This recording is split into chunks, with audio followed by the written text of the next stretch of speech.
I thought I would let y'all know as well that I have been appointed to the Village Wastewater Board.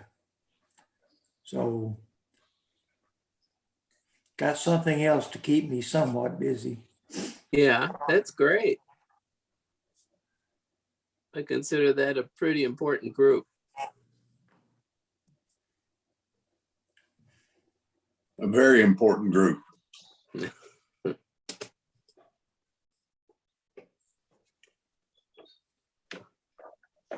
I also had a conversation yesterday with the mayor of Bentonville concerning Lake Bella Vista. So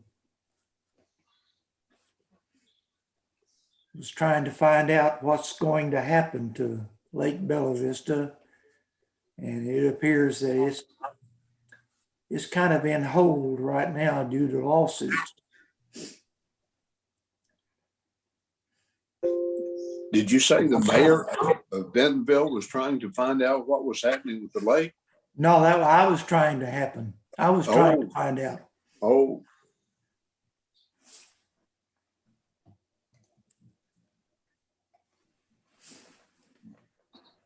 So I thought all the lawsuits had been resolved. No? No, apparently not. No, the lake has been resolved. It has? Yes, they're going to take the dam out. Okay. Well, that's not the information I got from the mayor, but oh well. She indicated that she had talked with Mayor Christie and had volunteered to give the lake back to Bella Vista. So. Okay, I believe it's 2:00 and I see that Lee's on here. So some of you folks who are not showing up, if you like, you could enable your video, or you can stay how you are, either way. So why don't we go ahead and call the meeting to order. I sent, for the members of the committee, I sent out a little agenda, and I had the very first issue was issue a non-paving near new home construction. And I put that first because Jerry Snow wanted to speak on that.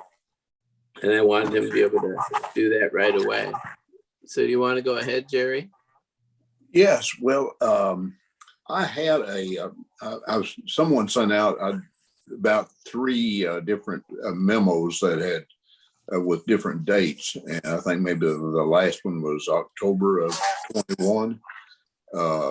And I had a copy of another policy that was a little bit more detailed. It kind of had bullet points as to what the policy consisted of, a little bit more detailed than the 3 that I got, but I can't put my hands on it at the moment.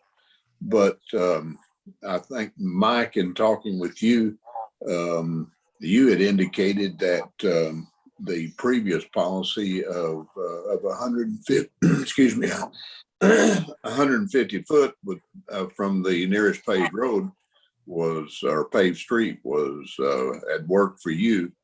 And the current policy has caused you to be the bad guy, so to speak. You have received probably a number of concerned phone calls regarding our policy. What is your feeling at the moment about it? Are you talking to Mike Button? Mike Button, yes. Yeah. My feeling, I mean, basically, of course, my part of this committee, Jerry, is just to give,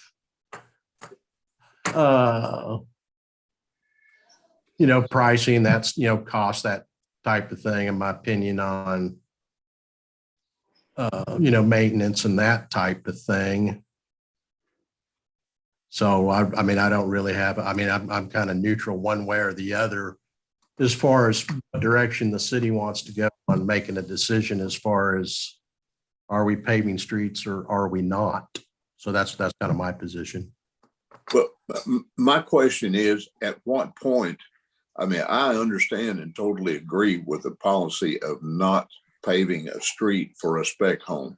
As John had pointed out maybe at one time that, hey, what are you going to do when someone builds a spec home half mile from the main paved street? Are we going to have an obligation to pave a street down to that house? No, I don't think so. If a subdivision builder is responsible for the paving the streets in that particular subdivision, then I don't see why we would want to change the policy to allow a paving of the street for a spec home at, again, a half mile or whatever the situation might be from the paved street. But at what point do we become responsible for paving a street once that home has been sold to a tax-paying citizen? At what point do we become responsible for providing that that citizen, that property owner in Bella Vista? At what point do we become responsible for paving a street to their home? Oh, well, I can answer that. Jason Kelly addressed that at one of our city council meetings. And he said, basically, the legal requirements that a city has are very minimal. It's to make the street passable in a minimal sort of way so that emergency vehicles could get down it in particular. And it's not to a very high standard, really. So we don't have any problem as far as being legally obligated. Basically what happened, is we had this 150-foot rule, and Mike Button and I thought it was working pretty well. And we had that for 2 or 3 years. And by working pretty well, I mean that it was causing people to not build houses 1,000 feet down the street, but more to build them where there's pavement, or at least near where there's pavement. But it was costing the city $30,000 to $40,000 a year. And we thought as construction got greater, it perhaps could end up costing more. Well, city council around the first of the year, particularly led by Larry Williams, was quite adamant against us paving any of it. And so the mayor actually told me to write a new policy fairly early in 2021. And at the time, and I told him this, I delayed a little bit because we're working through the impact fees. And I wasn't quite sure if impact fees were going to cover roads or not. And to my disappointment and some other people's on council, our consultant couldn't figure out a way for it to cover roads. And so it does not. It covers police, and it covers fire, and it covers library. And and one of the reasons for that is these are pretty much existing roads. I mean, some of them may be in pretty awful shape, but they're platted and they're existing. And you can only use impact fees for new things, not existing things. So once I got that response, I worked on, and I sent the people on the committee the attachment with the 3 policies. The first one is the one we had for 2 or 3 years, 150-foot rule. And the second one actually was never in effect. It was my first attempt at something in between. And I just included it because I thought some of the language would be food for thought in our later discussion about people paying for it themselves. Anyway, so what ended up, the third one is actually the policy now. And, and I don't know how much pushback you've had, Mike, but before this meeting the other day, I called Doug Tapp, and he's been going for almost a year now with nothing in the package saying, they're paving anything. And he hasn't had a lot of complaints or a lot of problems with it. And he said, everybody seems to understand that. He did say that if we wanted to include something in the package when people get permits, that he'd be happy to do that. And that third policy is what I thought that they were going to include. The one that just says in a polite way, hey, we're not necessarily paving anything. So that's really where it stands now. And I guess Jerry had a citizen complain to him. And so I thought Jerry was going to come on and push for us to maybe do more or do something different paving wise. But I asked the mayor about the procedure, and he said, well, because we're meeting, you know, I knew we were about to meet. So if the street committee decides they want to do something, pave something or do something different, then we'd go to city council, and city council would, you know, say yay or nay, and then they do it or not do it. So because city council just said they didn't want to pave anything, I don't have much of an appetite for going to them and saying, hey, here's something where we'll pave 150 feet or whatever. So that's what's happening from my point of view. So Well, if anybody else want, and I did see Jimmy, I got some of your emails. The one about the ordinance in Bentonville, I thought was of interest. I don't think that's anything we could do today. It's something to think about. The thrust of that, I think, was to say, hey, you've got these unimproved streets, and that maybe when somebody wants to pave them, everybody on there pays their fair share and we pave it. In past, when I talked to our attorney about that, he was concerned, and you know, if we wanted to go forward with that, we could in the future, or we could ask him about it. He was concerned it was an impact fee through the back door, and therefore not legal, was his implication. But Well, it is tantamount to an impact fee, yes. yeah, and it was kind of odd. I wasn't quite sure how that would work because, you know, we have some streets, maybe they're totally unimproved. There's a couple houses been sitting on there for a bunch of years, and then 2-3 people come build a new house. Then the guy who's been sitting there, we're going to come to him and say, hey, you got to pony up X dollars because we're paving the street. And he's like, well, what are you talking about? I've been here 5 years, you know. Yeah.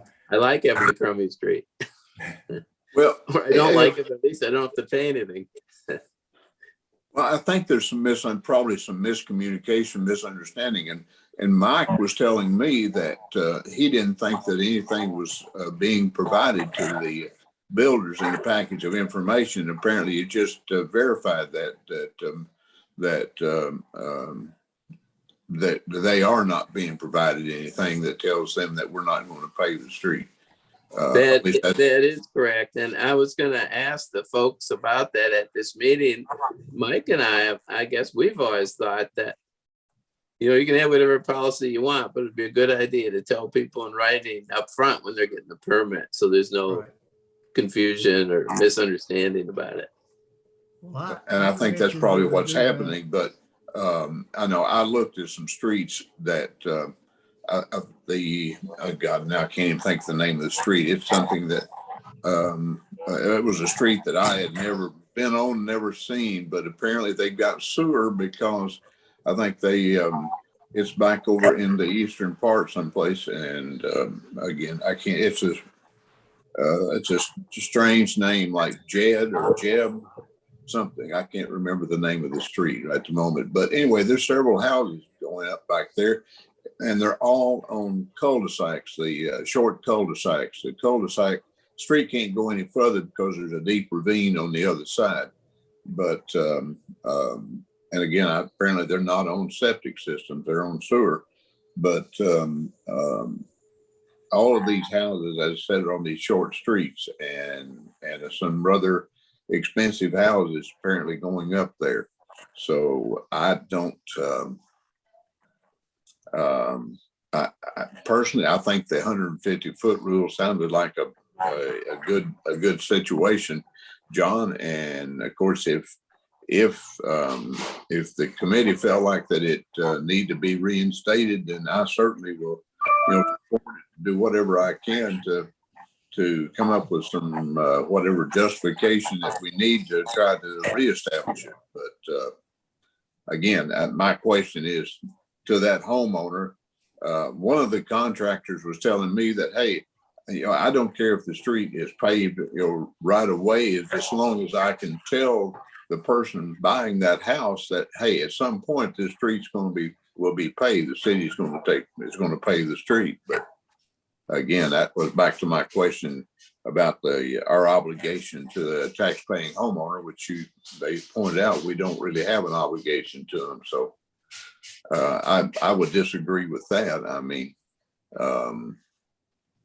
you come to Bella Vista and buy a home, and it's on a unpaved street. I would think that we have got some obligation at some point to at least, as it said, pave it or be sure that it's in some kind of a good condition for whatever vehicles that emergency or otherwise that need to get down that street.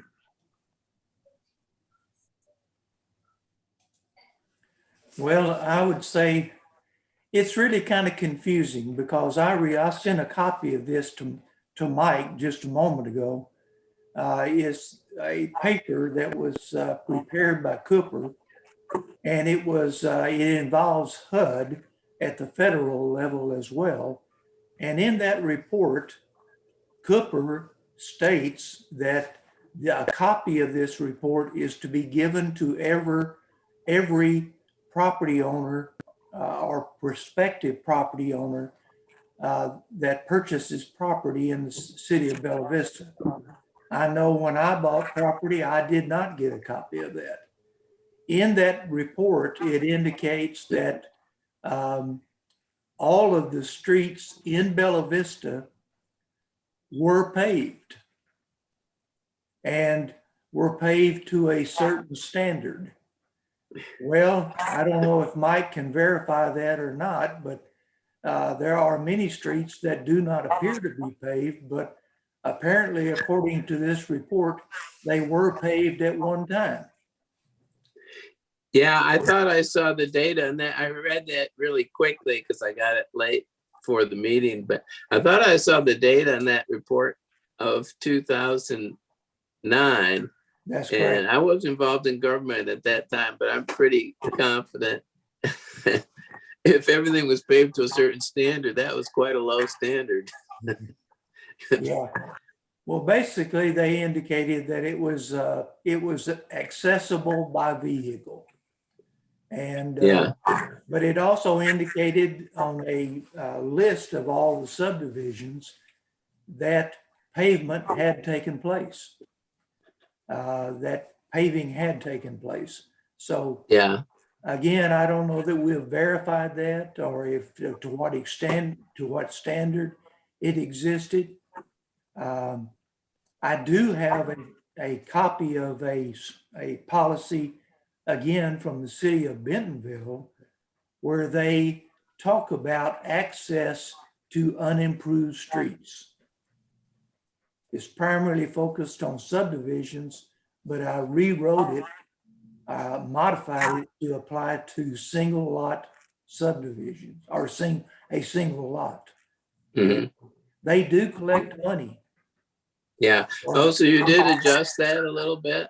Yeah, Yeah. Okay. and I can share that with you, but again, it depends on, do you want to go that route of collecting money for a future paving project? Yeah. Well, there's a little And different is that situation when you tantamount have to a an new impact fee? subdivision going in. It's pretty common to put requirements on a developer in that situation. Yeah, Like It's really on the, new development. Yeah. yeah. but again, I can share that with you if you want to, but it's called access to said substandard streets. Yeah. And Okay. It has a That's- section on indirect access and direct access. Yeah. Well, Yeah. one of the- I think I one of saw a the- copy of that. You must have sent it to me when you sent it to Mike. Because it was Bentonville. That's what I was referring to a few I may minutes ago. have, yeah. The concept reminded me a little bit of the concept you were talking about a while ago for Hot Springs. Yeah, it's Remember, that was a similar, they had a list of all the unimproved roads. Yeah. Yep. And So, the city council adopts a list of streets that they agree that the Yeah. city is Hang on just a responsible for the minute, can you? maintenance of those streets. yeah, okay. So, well, that's something we could continue to look at in the future. I don't think we can solve that today, but No, I agree. I guess the question is today, do we want to, I'm thinking maybe what the committee might want to do is say, okay, council wants to say we're not necessarily paving anything.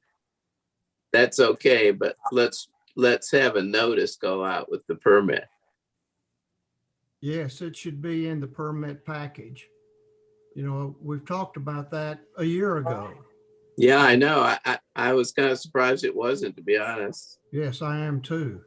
So, But the other consideration that people need to take in is that we've got a limited budget. We can't, and with all the houses that are being built now, we can't go pave 40 or 50 streets with houses that are 500 feet down the road. mhm. Because we've got streets that we've got to maintain or they're going to fall apart. I know you. Yeah. Okay, good deal. We'll be looking for you. Thanks. Okay, so are we all agreed on that as a way forward, at least in the short term, that we'll say, fine, we'll stick with this policy, but let's put this written notice in there. So at Yeah. least when people get a permit, they know what's what. Yes, it should. I think it should be in there. Now, the other thing that one of the in the email that Jimmy sent out was about the builder paying pro rata portion of the cost of paving a street down to his house that he's building. Well, okay, my thoughts on that is, what do they consider pro rata cost of doing it? There's two parts to a paving project, and the first part is getting the equipment there, and that's probably the most expensive part of the project, getting the equipment and material there. Well, are they going to pay a pro rata portion of that, as well as just paving 100 at 100 feet, 100 feet, 100 feet, whatever that cost is? So you've got two things I think that you've got to think about there. Well, most contracts that I have seen indicate or include a mobilization cost. And I would assume that it would, that the cost to be shared with the property, or shared by the property owner, would include that mobilization cost as well. Yeah.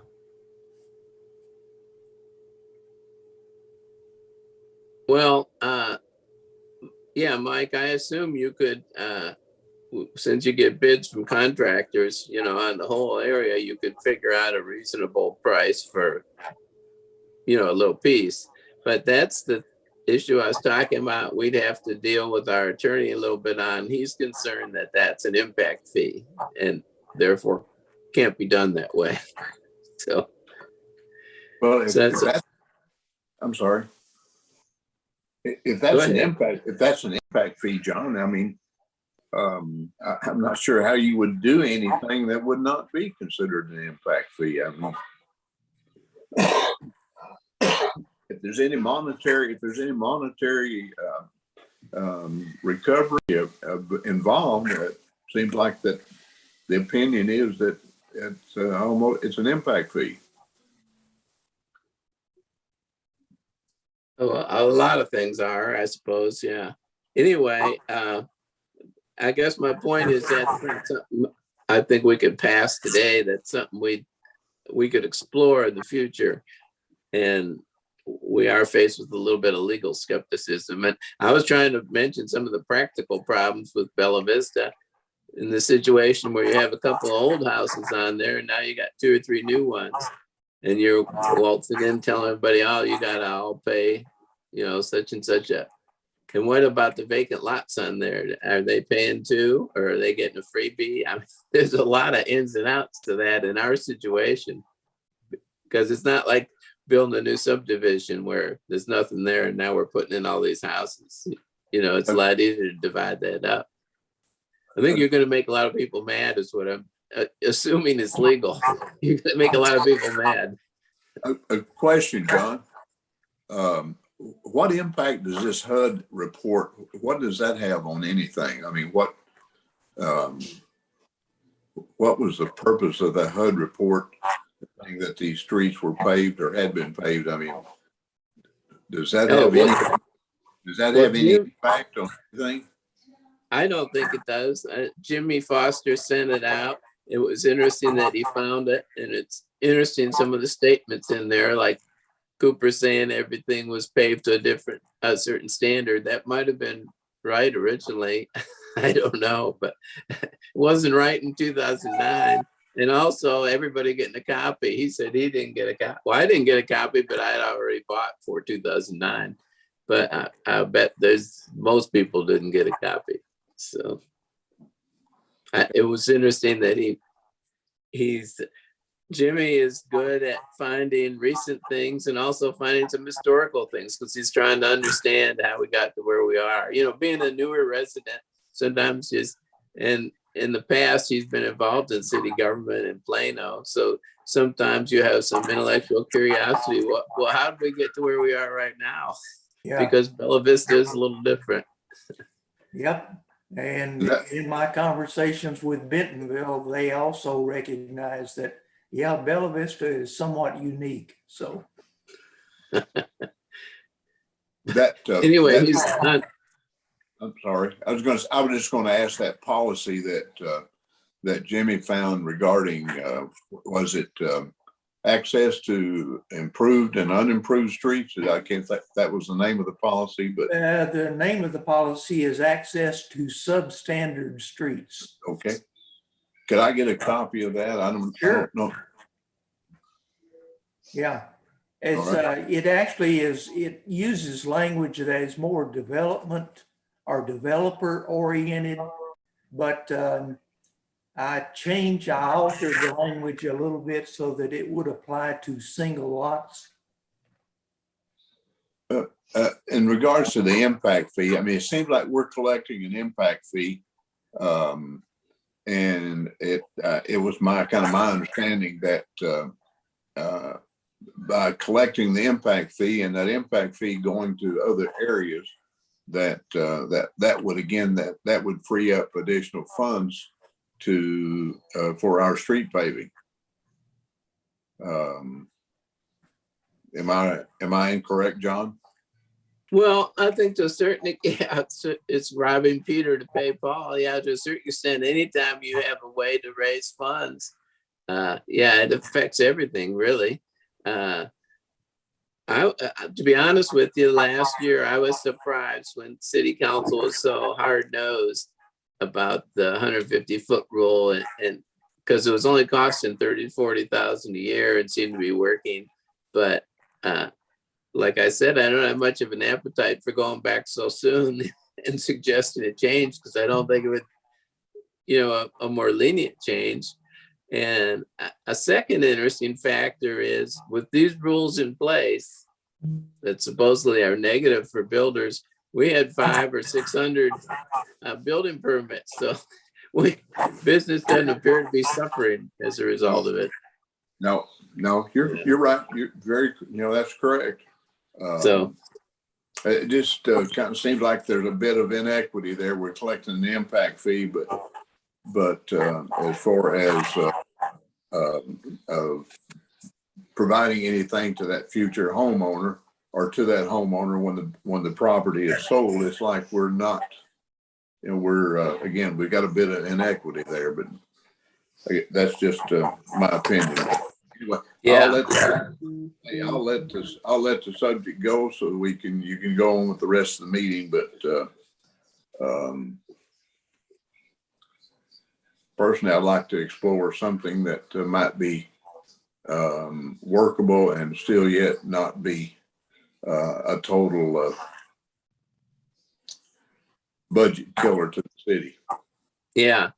Okay. So for starters, I'll deal with Doug Tapp about getting a notice in with the, which he was very amenable to, a notice in with the permit, make sure everybody understands it. And we'll continue to look at this issue and maybe some other ways to approach it. They asked me to guess how long this meeting would be when they were putting it on Zoom, and I said an hour and a half, so we probably should move along. The second issue is somewhat related. It's an issue about builders paying to pave their own street. And I think Mike Button, he's talked to the mayor about this and maybe has a little information about it. Yeah, it's come up several times. When I say several, 3 times actually, where I've had one builder and I think a couple of homeowners that are living on one of these new construction streets where the road didn't get paved. If they could do it themselves. And then I'm basically trying to create an avenue, if everyone can decide that that's all right, move forward with that.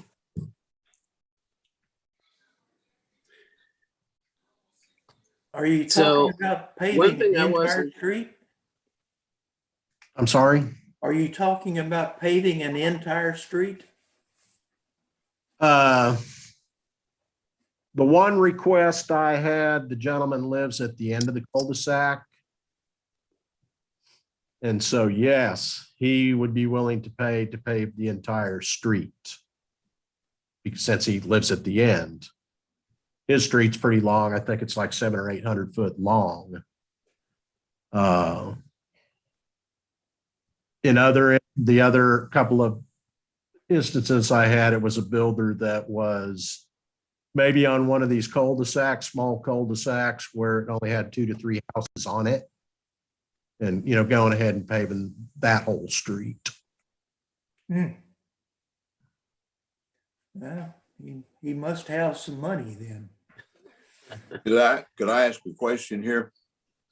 In that particular case, if the 150-foot rule was still in place or was to be re-implemented, would that mean that the city would pave the first 150 foot and then the builder would be responsible for the rest? No, it was, if anything was built beyond the 150 foot, the street wouldn't be paved at all.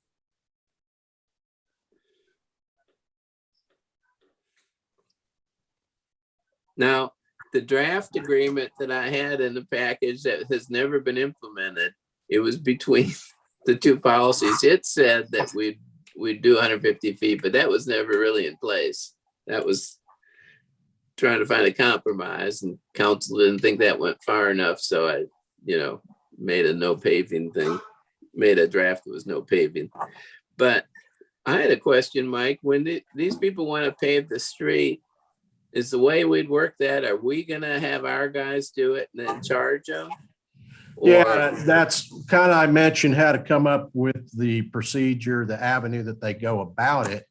I mean, to me, it would be, if we were to do that, let me just tell you what I think some of the situations might be. Number one, if the city agrees to do that, I think that we need to keep it in our wheelhouse and not let them go out and get their own private contractor where you have to track and see what they're doing and do inspections, make sure they're doing it, per city specifications. I think we basically piggyback it off of our current contract that the city puts out for paving. And basically, to go further, when people build their homes on these new construction streets, the city does do some improvements.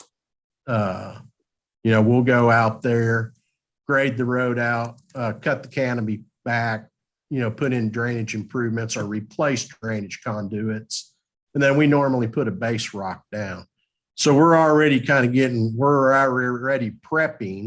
The road would basically be prepped for a pavement.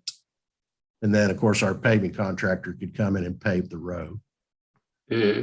but it's just how you go about it. I mean, in other words, would it be a pay up front kind of situation, you know, where you got a guarantee, you know, so people don't back out and then the city gets themselves in trouble by going over budget? It's just a lot of things to work out. I mean, it sounds pretty simple just to have somebody say, yeah, I'll pay for it, but you still got to have an avenue for them or a process that they go through to do that. Yeah, what I had in that draft that I included with the other two was that they'd pay half of it up front. Well, first we'd come up with the number. Mike Button presumably would come up with what the number would be. They'd pay half up front and then half when it was done.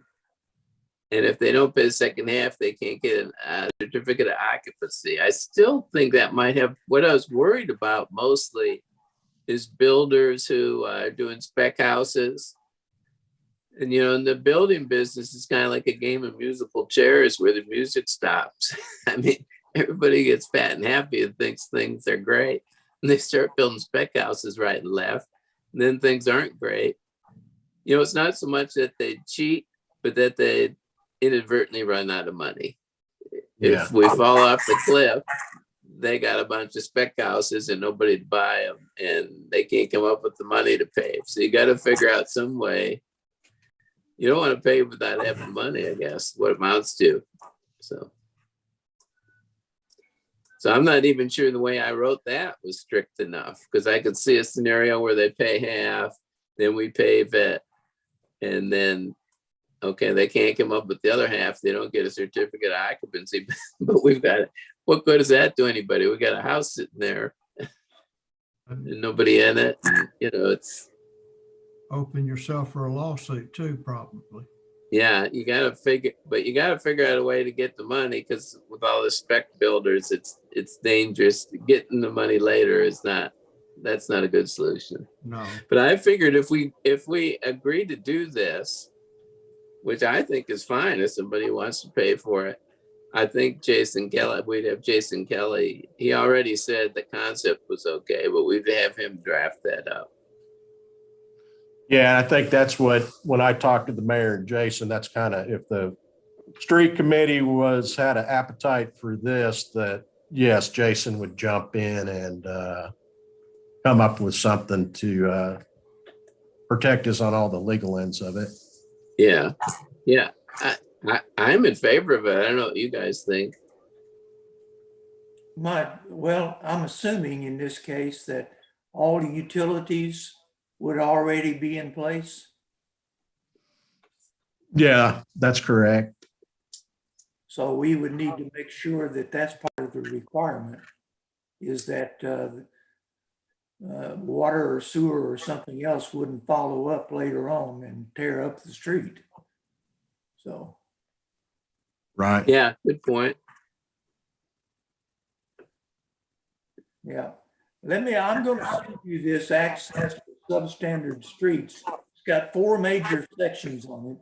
Indirect access to substandard streets, which means you actually have a roadway beyond your roadway that is substandard as well.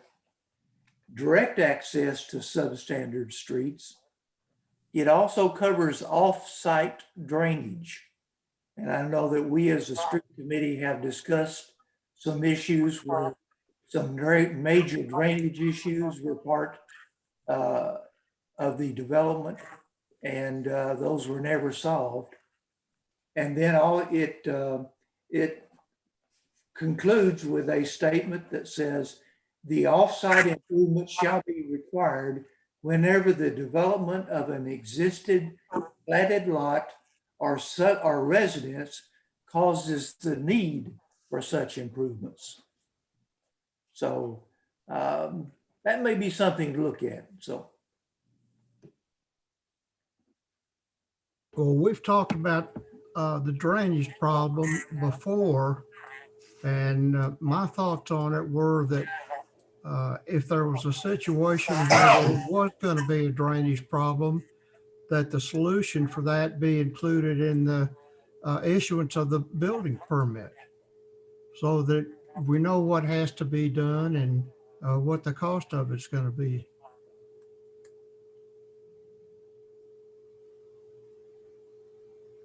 Okay. But I So what don't, do you think, Mike? Does Doug Tapp's group, do they kind of ride herd on drainage issues or? They do when they issue their grading and erosion control permits. That's the first thing that they issue. I mean, before they actually issue the building permit. Mm-hmm. And Okay. yes, his team, that's part of what they do. They'll go out and try to identify situations where if they put the building in, the new home or whatever, in a position where it's going to block the drainage or, that type of thing, that they're pointing those things out to the builder. well, I recall the lot that you mentioned where you had drainage coming into a lot from 4 directions. And basically the lot itself was catching all that drainage. So, Right. yeah, I remember that one. Yeah. And that does happen. That does happen. And then, of course, those things are a headache for the city moving forward because every time it rains, that's a phone call. Those folks are having an issue. So, Right. Well, I'm just thinking if we have all this paving to do and if some people are willing to do some paving and, we have our guy do it, just get the money from them, that's something we should do because it makes the city a little better and doesn't hurt our budget any. If our guy's doing it, I guess I don't see a downside. right. I wonder if the cost of that would be tax deductible. Probably not. What if they just gave the money to the city for that purpose? Then contributions to the city, would they be tax deductible? I don't know. I don't know either. Anyway, That's something for them to look into. yeah. Okay. So I guess we're okay with that then, right? Till the attorney the attorney can iron out all these nuances, I suppose, hopefully.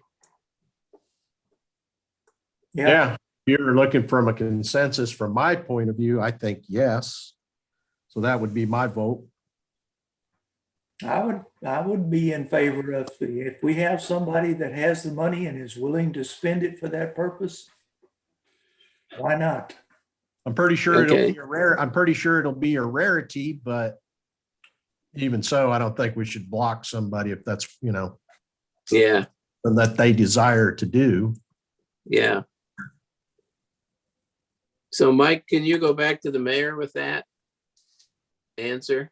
Yeah, Okay. I can. Okay, issue number 3 is the issue of higher quality striping on major collector streets.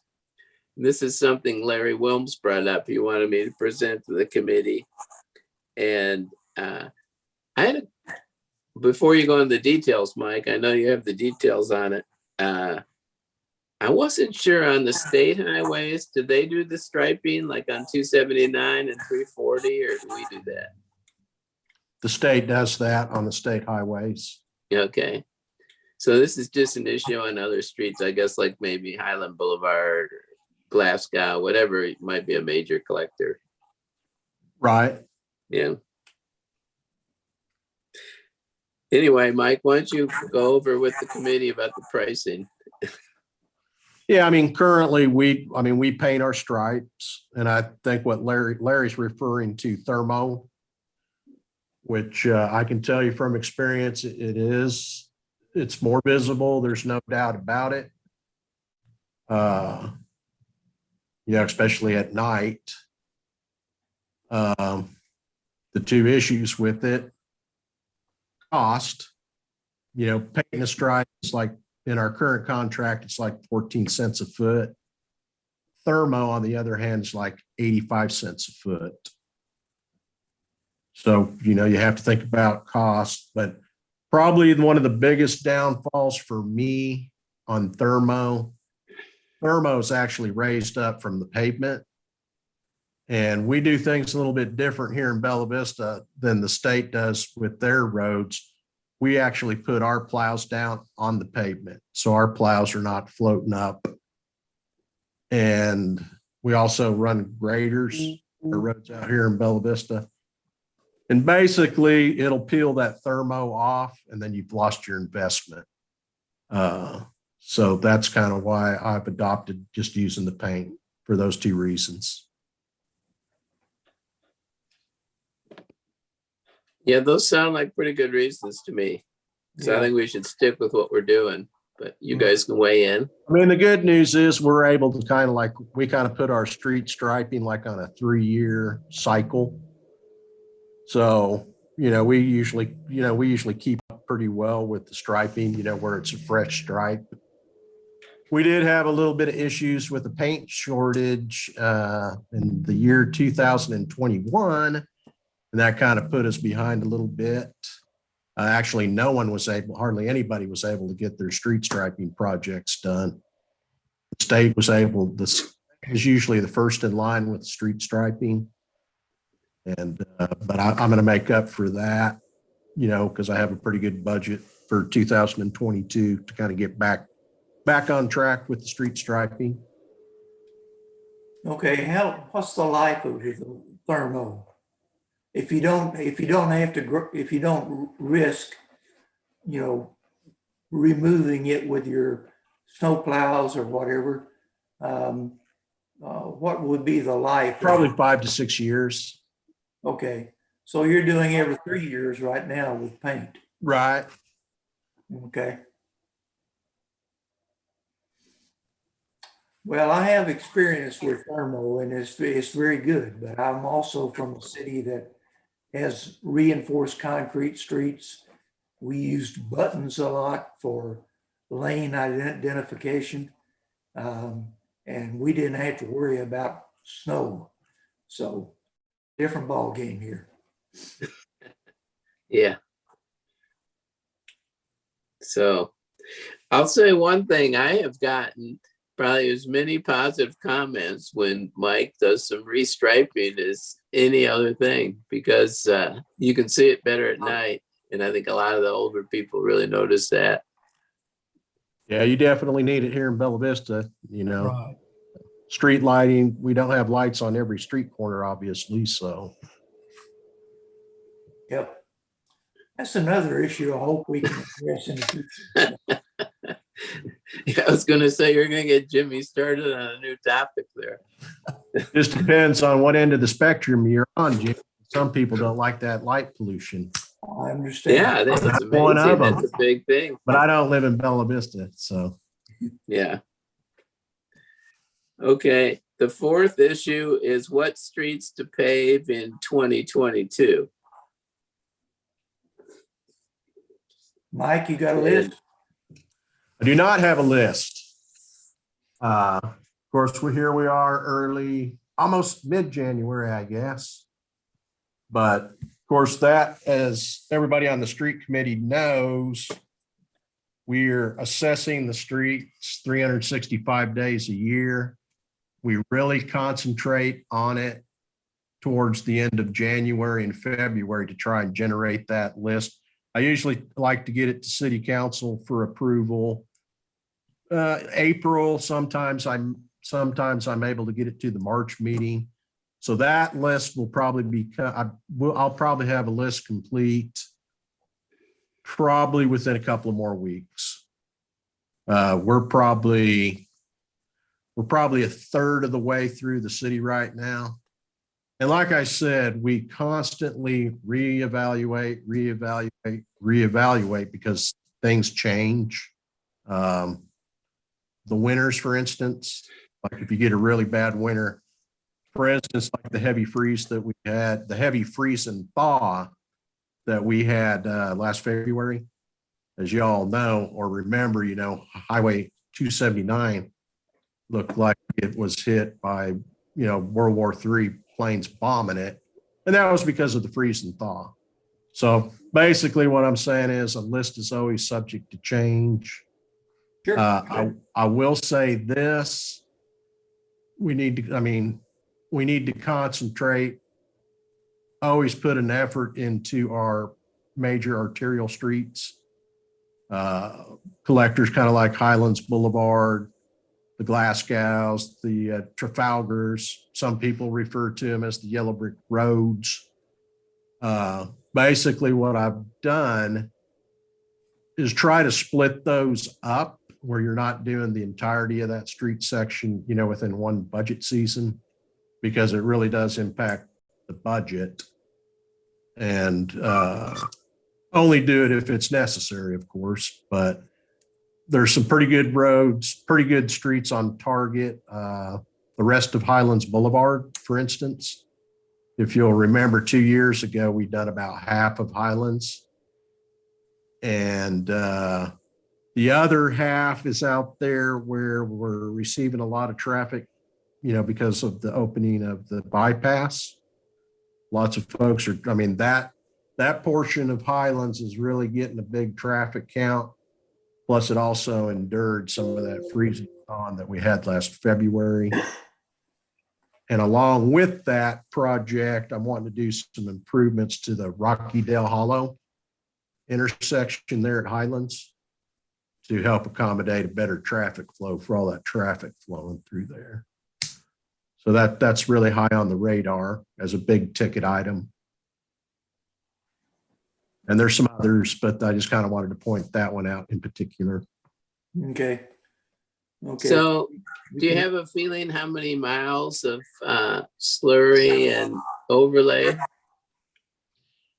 My feeling is the miles are probably going to shrink because of projects like Highlands Boulevard. That's a long stretch of road there. That's like, let's see, that's I think almost 3 miles of road that we're talking about. Mm-hmm. And of course, that's going to be an asphalt overlay. That's not going to be a slurry or anything like that. So Yeah, sure. with that being said, I anticipate the miles to go down because there's probably going to be more money spent on the asphalt overlay versus the slurry program Yeah, to stay ahead of the game, so to speak. yeah. Mhm. Any Okay. questions about that? We'll look forward to a list sometime March. I would love, yeah, that's what I'm thinking, March, Jimmy. I would love to get it to the March council meeting. That's my goal. Okay. Mhm.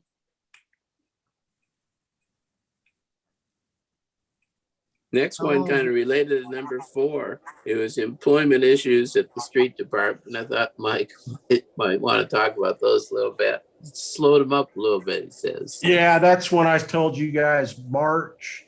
The reason I'm saying that is I've learned some stuff from the politicians, I guess you would say. Don't just give because of we're so low on street employees right now. That's just an issue that I've got to deal with. And we're low because of many reasons. We got the COVID situation. COVID actually took 2 of my employees that helped me with this. As a matter of fact, one of them passed away from COVID. He was like my number 2 man. My number 3 man, COVID also got him. He's still on this earth, but it hurt him so bad that he can no longer work. So I'm kind of dealing with that issue. And then as far as the other troops on the street department, we're also dealing with, trying to hire people. It's hard. It's really hard to hire people right now. So yeah, it's a tough turn of events, and that's just not for the street department. That's for the city as a whole and all the departments, as a lot of you well know. But we just got to deal with it and work through it the best we can. Well, I think that's true everywhere. It's amazing the number of places that are advertising for employees. So, Right. More amazing is the people that don't want to go back to work. Well, I read an article about it, and the thrust of it was about how many older people had retired, not wanted to come back, in particular because of COVID. And I'm beginning to think a bigger percentage of our workforce was older people than we thought. Do you guys need a job? Yeah. So quite pretty soon frankly, they'll I be have knocking on our door. yeah, I have always been in favor of using retired folks to complement the full-time workforce, but I don't know how much that would help.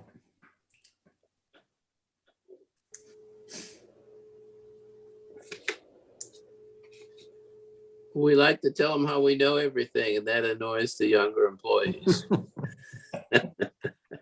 Yeah. I think they're more dependable. Yeah. Anyway, okay, the next issue is any other issues to be raised by the commissioners. And I think one is certainly some of the things Jim's brought up, that we want to keep looking at this issue about paving the roads, and if there's other ways to approach it. And it is kind of interesting to see what Bentonville and some of these other places might be doing. Well, I would like to bring up for discussion potentially another issue. I sent to you a copy of the report that I got from the police department concerning accidents. And I'm just wondering, I was surprised that on US 71, that by far the most accidents on US 71 occur at the intersection of 71 and Reardon. I thought it would be closer to Mercy or something like that, but no, it's not. So I'm just wondering if we need to develop some dialogue with the state concerning issues that are causing these accidents, and is there anything that the state can do to minimize the number of accidents? So just a thought. Yeah, it used to be there was a real high accident rate at 71 and what is now Mercy Way. Yeah. And if you're headed north, they put in a left turn lane, to go in those shopping places kind of up on the hill. Right. It used to be that wasn't there. And I guess people would try to turn left and then get rear-ended by somebody going 55, So I guess that has helped some at that location. But it's funny, I think Reardon lights and whatnot are fixed up pretty good. So I don't know why they have so many accidents. The one thing I've noticed, and I heard someone complain about this at a meeting, and it's never been fixed.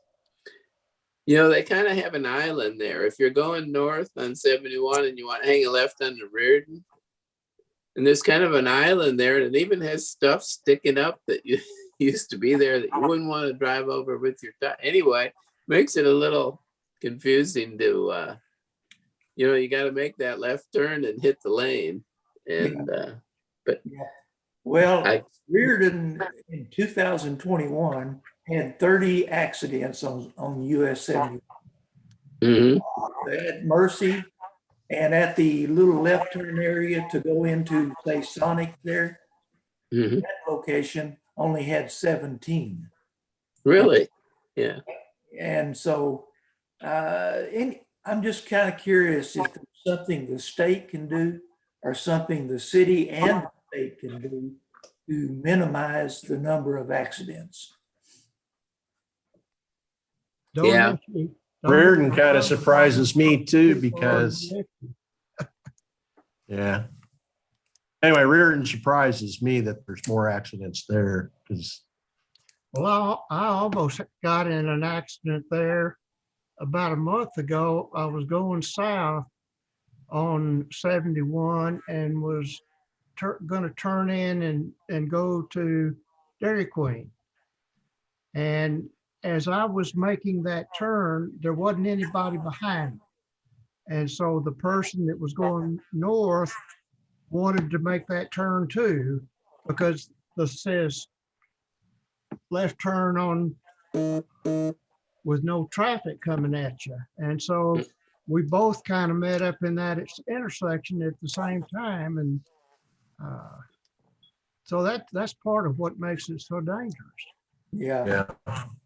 Well, one thing I would make a request of you is, and I did this with the police department back in Plano, is when we identify these specific locations, then I would go back and look at the accident reports in detail and try to determine what was causing those accidents. Would you have any objection to me doing that regarding Reardon and maybe some other intersections along 71? No, I think that would be great, actually, if you're willing to do that. I think one thing I've noticed, if you're going south and you're making a right turn, they have a little yield sign there, but it kind of catches you off guard a little, because you're not usually yielding when you're turning right. Yield to the left turner. Yep. And I don't know, so maybe it's something having to do with that. And also the left turn, you could make the left turn so you only can do it with an arrow, but then you wonder if your traffic flow would be good enough, Yeah, Yield that'd sign, be great if you'd look into it, Jimmy. Okay. a yield sign that you mentioned, John, there's that same scenario is there on Cooper. And then, of course, the state places yield signs for that right turn to protect somebody. I don't think most people even really understand what's going on there when they do that. I mean, I don't. Yeah. Well, I'll do some research on that. And another issue regarding the intersections on 71 is those sweeping right turn lanes. Where they're almost acceleration lanes designed for that purpose. Yeah. When you get in those lanes, it's very difficult to turn your head back far enough to see what the traffic is doing. And I'm just wondering if the state would be opposed to just eliminating those sweeping right turns so that you come into the intersection as a T and you can turn your head and look and see if you can make a right turn after red or Yeah. not. Well, it's funny you mention that, because I've heard that's been a source of accidents, and those were established quite some time ago. I have been told that the one on Mercy Way, when you come in, they're widening the road and they're on Mercy Way, they're going to eliminate that one. Oh, okay. Because having to do with the road widening. But yeah, you're right. You'd probably be better off just because it's almost looking straight back. I mean, it is a real challenge for your neck. Mhm. And that's something, that's something we probably need to look at over time. Maybe knock those off a little at a time because it'd be expensive. But Yep. I think that was a mistake. Another thing you might talk to the state about on those turns that we're talking about, where they need to be longer. You're going along and you want to turn on the Mercy Way. You've got about 40 or 50 feet on that extra turn lane there, and it ought to be several hundred feet long. You got it there. You got it at Kingsland. I don't know whether Trafalgar has. I don't think Trafalgar has that type of right turn situation. No, I don't think it does. But again, the intersections of Reardon, Mercy, and McNeely, those were the major intersections with accidents. So the other intersections weren't nearly as bad. Yeah, I think that'd be interesting to look into it, see what's going on there. So, Okay. If I may offer, I think that the majority of those accidents are probably rear ended because people go into that sweeping right turn lane and they start to merge into traffic and realize they can't merge and they stop and the person behind them hits them. yeah, there's some of that. Yep, that's So- probably true. Anyway, I'll look at incident reports and if it's okay, I'll also talk with maybe the police chief and see what his interpretation of all this is. Yeah. Okay, that sounds great. Thanks. And thanks for letting us know about that wastewater board position. That's good to know about. Well, I haven't met as an official member of it yet, but I am now a member, so. Yeah. Well, I'm in favor of having more sewers if we can figure out how to do it. Yeah, well, there are surprising things that I've already discovered, so. Yeah. I noticed you didn't say good things. You said surprising things. Well, surprising things, yeah. Yeah. Okay. The sewer board would like to build another plant, but it's super expensive, so. Yeah. Yeah, I bet it Yeah, is. I've heard that they're gonna need another plant out there on the way out on the west side. Yeah, the west side. Yeah, and Yeah. I can see that that's gonna be quite a project. It would be a project, but it's also, they have an engineering estimate and it's too expensive.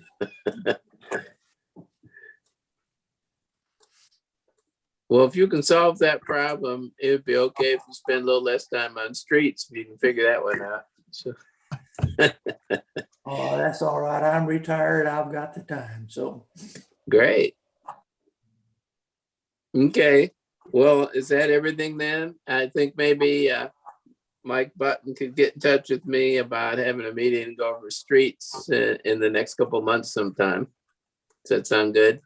I'll do it.